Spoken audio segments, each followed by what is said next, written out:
So the book I chose to read, Of Mice and Men by John Steinbeck, follows George and Lenny, these two men, uh, trying to work on a ranch to get by, make enough money to start a farm of their own, so they only have to work for themselves, not work for other people.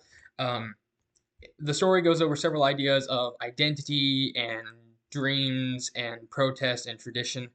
Identity, George is pretty stagnant, but it's a good stagnant. He's always trying to look out for Lenny, even when he knows he can be a bit of a burden on him. Um, Always trying to do what's best for the two and their dream.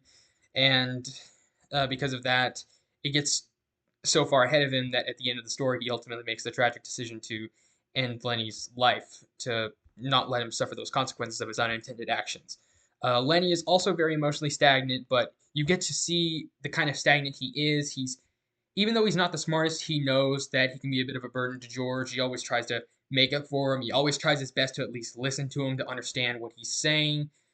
He has these vulnerabilities, and sadly, those prove to be his undoing because he doesn't understand some of the crucially poor actions that he makes in the story. Um, Mainly killing Curly's wife. That ties into the whole idea of dreams. Again, they have this shared dream of running a farm together, and several obstacles are in their way. You know, the Great Depression and the poor, like the power dynamic of the time on the ranch with Curly and the ranch owner.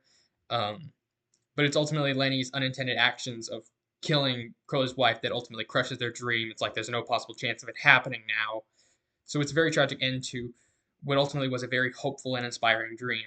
Um, it's never directly discussed, but protest is an important idea through Lenny and Candy and Crooks representing disabled people, racial minorities, people with physical disabilities, and again the power dynamic with the ranch owner and Curly.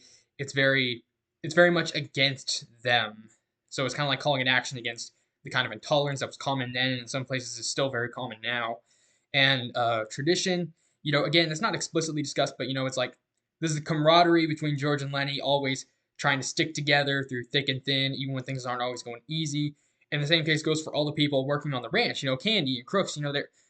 They know that they're in a bad place. They're working under bad conditions, under cruel owners. So they try to stick together. They know they have to in order to get by. And having those kinds of friends in the darkest times, that can really be a lifesaver, even if the conditions at the end of the day still aren't that great. So there's several very important ideas that the story discusses, and it does it in a very interesting and thoughtful way, which is very much appreciated over the course of reading this. Again,